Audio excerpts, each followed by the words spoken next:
మానస సరోవర్ యాత్ర ప్లాన్ చేస్తున్నారా? నమ్మకంగా సేఫ్ గా మీ కలల మానస సరోవర్ యాత్రని ట్రావెల్ టర్న్స్ తో నిజం చేసుకోండి. మరిన్ని వివరాలకు ఈ నెంబర్కు కాల్ చేయండి.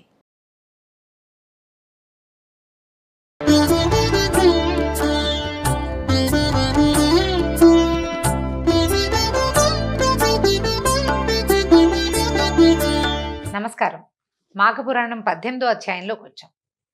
ఇంద్రుడు గాడిద ముఖం కలిగిన వాడే పద్మగిరి కొండ గుహల్లో ఉన్నాడని, అతనితో మాఘస్నానం చేయించమని విష్ణుమూర్తి తతిమ దేవతలందరికీ ఆజ్ఞించాడు. ఏం చెప్తున్నాడంటే, సిగ్గుబడి పద్మగిరి గుహల్లో దాక్కున్నాడు, అతన్ని తీసుకెళ్ళి ఈ స్నానం చేయించండి. ఇలా స్నానం చేసినటువంటి విశ్వామిత్రుడు తన తాలూకు వానర ముఖాన్ని పోగొట్టుకున్నాడు అని విశ్వామిత్రుడి కథ, నారదుడు అతనికి చేసిన సహాయము వివరిస్తూ విష్ణుమూర్తి ఇంకా కొన్ని మాటలు చెప్తున్నాడు. మాఘమహిమ ఎంత చెప్పినా తీరదు అని. విష్ణుమూర్తి ఎందుకు చెప్తాడండి? ఆయనకి ఇంత టైం ఉందంటే ఉన్నది, మరి మనకు తెలియజేయటమే ఆయన యొక్క ముఖ్యోద్దేశం. మాఘ పూర్ణిమ నాడు మాఘ స్నానం, పూజ మొదలైనవి చేసి వృషోత్సర్జనం చేసిన వాడికి పాపములన్నీ నశిస్తాయట. మాఘవ్రతమని ఆచరించిన వారు నాకు ఇష్టులు, వారు దేవతలై వైకుంఠమును చేరుదురు. గంగా నది తెల్లగా ఉండును, యమునా నది నల్లగా ఉండును. వీని అలలు చామరముల వలె కదలును, అంటే ఇలా కదులుతూ ఉంటాయన్నమాట. అచట విశాలమైన వటవృక్షం ఉంది. వీనితో కూడినటువంటి ప్రయాగ క్షేత్రము తెల్లని నల్లని అలలనడి చామరములను, ఆ గంగా యమునలను మునికన్యలు వీచుతుండగా అక్షయ ఛాయ కలిగినటువంటి వటవృక్షము ఆతపత్రముగా ప్రయాగ సర్వతీర్థాల్లోనూ రాజుగా ప్రకాశిస్తోంది. ఇది ఎంత చక్కటి కవిత్వంగా చెప్పారో చూడండి. ప్రయాగ క్షేత్రము క్షేత్రరాజంగా ప్రకాశిస్తోంది. ఆ గంగా యమున రెండు చూడండి, ఇక్కడ గంగ తెల్లటి గంగ, నల్లటి యమున రెండు కలిసి ప్రవహిస్తాయి అక్కడ. మాఘస్నానము ఆపదలను పోగొట్టి సంపదలనిస్తుంది. మాసములలో మాఘమాసము గొప్పది. సూర్యుడు ప్రకాశించు వారిలో గొప్పవాడు. అశ్వత్థ వృక్షము వృక్షములలో ఉత్తమము. దేవతలలో నేను ఉత్తముడను, అంటే విష్ణుమూర్తి అన్నమాట. తర్వాత వేదములు శాస్త్రములలో ఉత్తమములు. ద్విజుడు అన్ని వర్ణములలోకెల్లా గొప్పవాడు. రాజులలో శ్రీరాముడు ఉత్తముడు. ఋతువులలో వసంతము గొప్పది. మంత్రములలో రామతారకము ఉత్తమము. స్త్రీలలో లక్ష్మీదేవి ఉత్తమురాలు. నదులలో గంగ ఉత్తమమైనది. మేరువు పర్వతములలో గొప్పది. అన్ని దానములలోనూ ధనదానము గొప్పది. డబ్బు దానం చాలా గొప్పదటండి. మనం మామూలుగా చెప్పుకునేది కాకుండా ఇలా చెప్తున్నారు విష్ణు వాక్యాలు అన్నమాట ఇవి. అక్కడి నుంచి ఏం చెప్తున్నారు? మాఘమాస వ్రతము అన్ని వ్రతములలో గొప్పది, అంత ఉత్తమమైన వ్రతం అని చెప్పదగిందనమాట. మాఘమాస వ్రతము సర్వఫలప్రదము. కృష్ణవేణి, గంగా, గోదావరి, కావేరీ ప్రభృతి సర్వ నదుల యందును 10 సంవత్సరముల పాటు సూర్యోదయ సమయమున స్నానం చేస్తే వచ్చే పుణ్యము 3 దినములు అరుణోదయమున చేసినటువంటి మాఘస్నానము వలన వచ్చును. మాఘస్నానము చేసి పూజామున్నగు వానితో వివిధ పుష్పములతో సాలగ్రామ రూపమున ఉన్న నన్ను పూజించిన మోక్షము నిచ్చును. ఇప్పటికి వచ్చిందండి. కార్తీక పురాణంలో సాలగ్రామ దానం, సాలగ్రామ పూజ చాలాసార్లు చెప్తారు. సాలగ్రామ పూజ దానం చేయాలి అని. సాలగ్రామ రూపంలో ఉన్న విష్ణువుని అర్చిస్తే మరింత విశేషమైన ఫలదాయనిగా ఉంటుంది. మన ఇంట్లో సాలగ్రామం లేకపోయినా ఎవరైనా పురోహితుల దగ్గర ఉన్నది కూడా మనం తెప్పించుకోవచ్చండి. సాలగ్రామం తీసుకురండి, నేను పూజ చేసుకుంటానని చెప్పి చేసుకోవచ్చు. విశేషమైన సేవగా భావిస్తారు దాన్ని. అయితే ఇంకేం చెప్తున్నారు? ఇలా గనక నన్ను పూజిస్తే వాళ్ళకి మోక్షం వస్తుందని శ్రీమన్నారాయణుడు దేవతలకి మాఘవ్రత మహిమని వివరించిన తర్వాత దేవతలు ఏం చేస్తారు? విష్ణువాక్యాన్ని శిరసావహించి ఇంద్రుణ్ణి వెతుకుతూ పద్మగిరి పర్వతాన్ని చేరారు. ఈ వాళ్ళకి ఇంద్రుణ్ణి వెతుకుతూ ఉంటే వాళ్ళకి దారిలో చిన్న చిన్న పాదాలు, పెద్ద శరీరము ఉన్న ఒక పెద్ద తొండ కనపడిందట. విచిత్రంగా ఉంది. వాళ్ళని చూసి ఒక పెద్ద భయంకరమైన శబ్దం చేసిందట, పూత పెట్టిందనమాట. వీళ్ళు అదేదో రాక్షస రూపం అని అనుకున్నారు. దాన్ని ఏం చేశారు? తీగలతోటి బంధించారు. దాన్ని ఆ కొండ గుహకి అడ్డంగా ఉందన్నమాట. దాన్ని లాగి పక్కకు పెట్టి తమ లోపలికి వెళ్దాం అనుకున్నారు.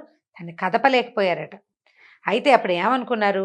మాఘమాస వ్రతం అమోఘమని విష్ణుమూర్తి చెప్పాడు, దాని ఫలితం ఏమిటో చూద్దామని ఏం చేశారు? మర్నాడు పొద్దున్నే మాఘస్నానం చేసి ఆ తీర్థాన్ని పట్టుకొచ్చి తొండ మీద పోసారట. ఆ తొండ మీదకి పోసేశారు. తలా ఒక కమండలంతో నీళ్లు తెచ్చి. పవిత్రోదకంతో తడిసిన తొండ దివ్యాలంకారాలు కలిగిన స్త్రీగా మారింది. దేవతలు ఆమెను చూసి ఆశ్చర్యపోయారు. ఎవరమ్మా నువ్వు అని అడిగితే ఆమె చెప్పింది తన శాప విముక్తికి సంతోషిస్తూ దేవతలకి నమస్కారం చేసి ఏం చెప్పిందంటే, నా పేరు సుశీల నాయన, కాశ్మీర దేశంలో నివసించే ఒక బ్రాహ్మణ పుత్రికని మా నాన్న నాకు వివాహం చేశాడు. దురదృష్టవశాత్తు నా పెళ్లి జరిగిన 4వ నాటే నా భర్త మరణించాడు. మా అమ్మ నాన్న చాలా దుఃఖించారు. మరి మనుష్య జన్మ చాలా కష్టం. జీవితం అంతా కష్టాలమయమే కదండి. మానవ జీవితం అంతా పుట్టిన దగ్గర నుంచి పెరిగేదాకా ఎవరో అదృష్టవంతులు ఏ కష్టాలు లేకుండా పెరుగుతారు. మిగిలిన వాళ్ళందరూ ఏదో ఒక తిప్పలు పడవలసిందే. మానవ జన్మే దుర్లభమైనది, దుష్కరమైనది రెండూ చెప్పాల్సిందే. మానవ జన్మకి రెండూ కష్టాలే. అయితే స్త్రీగా పుట్టుట మరీ కష్టము. అలాంటిది బాల్యమునే వైధవ్యాన్ని పొందటం చాలా కష్టము. ఇట్లా బాల్యంలోనే చిన్నపిల్లగా ఉండగానే భర్తని పోగొట్టుకున్న ఈమెను చూడజాలను, నేను చూడలేను ఈ పిల్లని అని చెప్పి ఆయన ఏం చేసేట, కూతుర్ని బంధువులకు అప్పచెప్పి అడవికి వెళ్ళిపోయేట తపస్సు చేసుకోవటానికి. అయితే ఈ చిన్నపిల్లని నన్నేమో చుట్టాల దగ్గర పెట్టేసి మా అమ్మ నాన్న అడవికి వెళ్ళిపోయారు. వానప్రస్థాశ్రమం స్వీకరించేశారనమాట. సరే, వాళ్ళు అక్కడే మరణించారు. వాళ్ళు తిరిగి రాలేదు. నేను కూడా నా బంధువుల దగ్గర ఉన్నాను. వాళ్ళు మా అమ్మ నాన్న లేరు, దిక్కు దివాణం లేని పిల్లల్ని ఎవరు శ్రద్ధగా చూస్తారు? ఏదో ఒక నిరాదరణ. ఇంట్లో పని చేయించుకుంటున్నా చక్కగా ఆదరించి ప్రేమగా ఆపేక్షగా చూడరు. మొగుడిని పొట్టన పెట్టుకుందంటారు, అమ్మా నాన్నని వెళ్ళగొట్టిందంటారు, ఏది పొద్దున్నే దీన్ని చూడకూడదంటారు. వైధవ్యం ఒకటి ప్లస్ ఈ అమ్మాయికి పాపం. దాంతో వాళ్ళు ఎవరూ సరిగ్గా చూడలేదట. అప్పుడు ఏం చేసింది ఈ అమ్మాయి? ఇక్కడ ఏ అవకాశము లేక భిక్షాటన ఎత్తుకోవటం మొదలుపెట్టిందట. ఈ భిక్షాటన దొరికిన పదార్థం తినేది, నిలవబెట్టిన దాన్ని ఎవరికైనా అమ్మేది. అట్లా ఉపవాసం లేదు, పూజ లేదు, భక్తి లేదు, వ్రతం లేదు, ఆహారం సంపాదించుకోవటము, దొరికిన ఆహారం నమ్ముకుని రేపొద్దుటికి కావాల్సిన రూపాయి దాచుకోవటము, దాంట్లోనే ఈ జీవితం గడిచిపోయింది. తర్వాత క్రమంగా ఏమైంది? చిన్నపిల్లగా ఉండగా కదా, చిన్నపిల్ల అంటే ఆ రోజుల్లో 7 ఏళ్ళకి 9 ఏళ్ళకి పెళ్ళిళ్ళు చేసేసేవాళ్ళు కదండి. అప్పుడే జరిగింది బాలికగా ఉండగానే. అమ్మా నాన్నలు వెళ్ళిపోయాక కొంచెం పెద్దదయ్యాక చుట్టాల ఇంట్లో నుంచి బయటకు వచ్చేసింది. ఈ అమ్మాయికి దుష్ప్రవర్తన అలవాటైంది. ఎవరైనా నా దగ్గరకు వస్తే నేను వాళ్ళతో తిరిగేదాన్ని, లేదా నాకు నచ్చిన వాళ్ళతో తిరుగుతూ ఉండేదాన్ని, ఇష్టారాజ్యంగా బతికేదన్నమాట. ఓ దేవుడు భయము భక్తి ఏమీ లేవు. ఎక్కడుంటాయండి? జీవిక కోసమే తాపత్రయపడతారు. ఆ జీవిక ఆహారం కనుక పొట్టకి అందుతోందా, అప్పుడు శరీరం దాని పని అది చేస్తూ ఉంటుంది.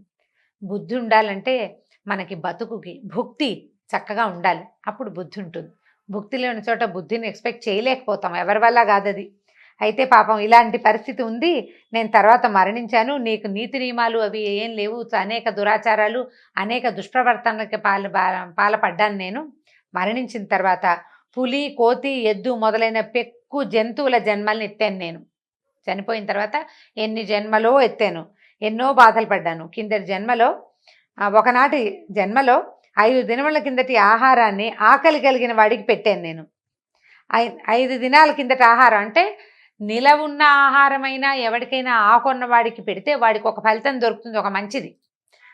దానివల్ల ఆ చిన్న మంచి పని వల్ల ఇవాళ నాకు నా శాప విమోచనం అయ్యింది, నా జీవితం, నా పూర్వస్మృతి నాకు కలిగింది, నాకు ఈ దివ్యజన్మ జీవితం వచ్చేసిందని చెప్పిందనమాట. మాఘమాస పవిత్ర జల నది స్పర్శ చేత ఆమె దేవతత్వాన్ని పొంది దేవప్రియ అనే పేరుని పొందింది. అప్పుడెప్పుడో చేసిన చిన్న మంచి పని వల్ల ఈ దేవతల దర్శనము, వాళ్ళ వల్ల ఆమె తాలూకు ఇలాంటి దుష్కరమైనటువంటి కిందటి జన్మల్లో చేసిన తప్పులు వాటి నుంచి విముక్తి లభించింది అన్నమాట. సరే, ఈ వచ్చిన దేవతల్లో ఒకరు ఆమెను వివాహం చేసుకుంటానన్నట్ట. అమ్మాయికి రూపం వచ్చేసింది, దైవ రూపం వచ్చేసింది, దేవతలాగా అయిపోయింది, ఇక మానవ రూపం లేదు. అప్పుడు వచ్చిన దేవతల్లో ఒకడు ఆమెని వివాహం చేసుకున్నాడు. మాఘమాస మహాత్మ్యాన్ని దేవతలు గమనించి విస్మితులయ్యారు, ఆశ్చర్యపోయారు. జలం తెచ్చిపోసేసరికల్లా ఈ జూడు దేవుడైపోయిందని భావించారనమాట. అప్పుడు ఇంద్రుడిని వెతకడం మొదలుపెట్టారు. పద్మగిరి గుహలలో వికార రూపంతో తిరుగుతున్న ఇంద్రుడిని చూసి ఎంత బాధపడ్డారో. శరీరం ఇంద్ర శరీరమే, ముఖం మాత్రం గాడిద ముఖం అన్నమాట. ఈ ఇంద్రుడు వీళ్ళందరినీ చూసి సిగ్గుబడి లోపలికి పారిపోయాడట. మొహం చూపించలా వీళ్ళకి. తప్పు చేస్తే ఎవరికి మొహం చూపించే బుద్ధి కాదండి. పైగా ఇంకా మొహం కూడా గాడిద మొహం అయితే ఇంకా అసలు చూపించుకోలేకపోతారు. దేవతలు ఇంద్రుని వెంబడించి వారిని ఊరడించి ధైర్యం చెప్పారు. విష్ణుదేవుని వలన నీవు చేసిన పాపము, పొందిన శాపము రెండూ తెలుసుకున్నాం. విష్ణువు నీ శాప విముక్తికి మార్గాన్ని సూచించాడు, ఆ ప్రకారంగా చేద్దాన్ని రమ్మని తుంగభద్రా తీరానికి తీసుకెళ్లారు. తుంగభద్ర నది అక్కడికి దగ్గరలో ఎక్కడుందో, పద్మగిరి గుహలు అని చెప్తున్నారు, కొంత దూరంలోనే ఉంది. అక్కడికి తీసుకెళ్లి మాఘమాసం అంతా అతనితోటి మాఘ స్నానం చేయించారు. ఇంద్రుడు శాప విముక్తుడయ్యాడు, ముఖం మారిపోయిందనమాట. మాఘం పూర్తయ్యేసరికి ముఖం మారిపోయింది. కృతజ్ఞుడైన ఇంద్రుడు శ్రీ మహావిష్ణువుని స్తుతించాడు. తర్వాత దేవతలతో కలిసి స్వర్గానికి వెనక్కి తిరిగి వెళ్ళిపోయాడు. రాక్షసుల్ని జయించి అక్కడంటే ఈ స్వర్గాన్ని ఆక్యుపై చేసుకుని ఉన్నారు కదా, వాళ్ళని తరిమేసి తన సింహాసనాన్ని తను చేజెక్కించుకున్నాడు. అంతా ప్రశాంతంగా అయిపోయింది. అయితే ఈయన దిలీపుడు అడుగుతున్నాడు, ఇది చాలా విశేషమైన విషయం, ఇంకా ఇలాంటిది ఏదైనా ఉందా అని అడిగితే, ఒక చిన్న కథ చెప్తున్నారండి. ఇవాళ మొదలుపెట్టి మళ్ళీ రేపటికి ఫినిష్ చేస్తాం. చిన్న కథే, అది మొదలు పెట్టేసుకుందాం ఈ పూటే. ఏం చెప్తున్నారంటే, ఈయన అడిగాడు, ఇంకా ఎవరైనా ఉన్నారా, ఈ విష్ణు కథామృతం వింటుంటే ఆనందంగా ఉందన్నమాట. దిలీప మహారాజుకి విష్ణువు యొక్క గొప్పతనం, విష్ణువు ఇలా ప్రత్యక్షమై ఇలా మంచి మాటలు చెప్పాడు అనేసరికల్లా ఒక ఉత్సాహం పట్టలేకుండా, ఇంకా ఏమైనా ఉన్నాయా కథలు గురుగారు చెప్పండి అన్నాడు. అనేసరికల్లా ఆయన ఏం చెప్తున్నాడంటే, పూర్వంట పంపా నదీ తీరంలో ధనవంతుడైన ఒక వైశ్యుడు ఉండేవాడట. ధన సంపాదన తప్ప అతను ధన వినియోగం ఏమీ చేయలే. మామూలుగా ధన వినియోగం ఏమవుతుందంటే, మొదటిది మనం తింటాం, వినియోగం సంపాదించుకుంటాం, తొలుత మనం తింటాం, కొంచెం బాగా సరిపోయిన తర్వాత ఏం చేస్తాం, పని వాళ్ళని పెట్టుకుంటాం. పనికి జీతం ఇవ్వటమే కాకుండా వాళ్ళకి ఆహారం ఇద్దాం, ఇదిగో ఇది ఎక్స్ట్రా ఉంది నువ్వు తీసుకో లాంటివి వదిలిపెడతాం. దేవాలయాలకు వెళ్ళి అయ్యగారు బాగా మంచి పూజ చేయండి అని ఆయనకు ఒక 500 ఇస్తాం. వాకిట్లో భిక్షకులు ఎవరైనా కనబడితే వాళ్ళకు తలా ఒక 10 రూపాయలు 5 రూపాయలు ఇస్తాం. ఎవరైనా ఏ పేదవాళ్ళలో వచ్చి బాబు చాలా కష్టాల్లో ఉన్నామంటే మన దగ్గర బోల్డ్ డబ్బులు ఉన్నాయి కదా అని ఎవరికైనా ఇంకొక 10 రూపాయలు తీసిస్తాం. క్రమంగా చారిటీ చేస్తాం. ఇవన్నీ ఎప్పుడు కుదురుతాయి, సంపాదన పెరిగేసరికి ఇవి కుదురుతాయి. ఏ సంపాదన లేకపోయినా తమకున్న కొద్దిలోనే దానం చేయగలిగే మహాపురుషులు మహాత్ములు కొంతమంది ఉంటారండి. కలియుగంలో కొంచెం తక్కువ. ఈ యుగంలో సంపాదన పరులు దానం చేస్తారు, చేయగలుగుతారు. అప్పుడు వాళ్ళకి చేద్దామన్న బుద్ధి కూడా కలుగుతుంది కొంతమందికి, అందరికీ కలగదు. ఈయన ఏ రకంగానూ వినియోగం చేయలే. మనం నానా రకాలుగా అన్ని రకాల దారుల్లోంచి సంపాదించే సంపాదనని కొన్ని ధర్మ మార్గాల్లో కనుక ఖర్చు పెడితే, ఈ మనం ముందనుసరించిన దుర్మార్గాలు కొన్ని ఉంటాయి కదా, ఆ చెడ్డ మార్గాలలో ఉన్న పాపం చాలా మటుకు శాంతించిపోతుంది. ఆ ప్రయత్నం చేసుకోవాలి ఎవరైనా సరే. మనకి బాగా సంపాదన వచ్చింది, వ్యాపారంలో మోసం చేయకుండా వస్తుందండి. మోసం ఎందుకు చేస్తారు, వ్యాపారం అంటే మోసమైనా అని అడగండి మీరు. ప్రతిదానికి 40% లేదా 60% యాడ్ చేసి అమ్ముతారు ఎవరమ్మినాను. ధర్మంగా నాకు 10% వస్తే చాలు, ఖర్చులు వస్తే చాలు, పైన ఒక్క 10 రూపాయలు మిగిలితే చాలని ఎవరైనా అనుకుంటారండి? అనుకోరు. మొదట్లో అనుకున్న క్రమంగా అనుకోరు. జనం అంతా డబ్బులు వారేసుకునేసుకుంటున్నారు, మనం మాత్రం ఎందుకు పెట్టకూడదు అనిపిస్తుంది. కొంతమంది బాగా బేరమాడి 100 రూపాయల వస్తువుని 60 రూపాయలకే 50 రూపాయలకే కొంటారు. బేరమాడడం చేతకాని వాళ్ళు 10 రూపాయలు తగ్గించండి అంటే వాళ్ళకి 90కి అమ్ముతారు. ఇప్పుడు ఒకే వస్తువుని 60 రూపాయలకి ఒకళ్ళకి అమ్మి అదే వస్తువుని 90 రూపాయలకి ఇంకొకళ్ళకి అమ్మితే ఇది ఇందులో మోసానికి తావులేదు. ఉన్నది వ్యాపారం ఇలాగే నడుస్తుంది. ఇప్పుడు ఇది కొంత తెలిసి చేసే తప్పే. ఇదేం తప్పిదము పాపము అని మనం అనలేము. నేనని కాదు, అసలు జనరల్గా అనలేము. కానీ ఇప్పుడు ఇందులో ఒక చిన్న అధర్మం ఉంది, 1%. అది దానం వల్ల పోతుంది. చేయాలి తప్పకుండా. ధనవంతులైన వాళ్ళు, వ్యాపారస్తులు తప్పకుండా దానం చేయాలి. అయితే ఇతను ఏం చేశాడు, ఏమీ చేసేవాడు కాదు. పూజా దానం మంచి పనులు అసలు లేనే లేవు. అందువల్ల మరణించిన తర్వాత నరకలోకానికి చేరాడట.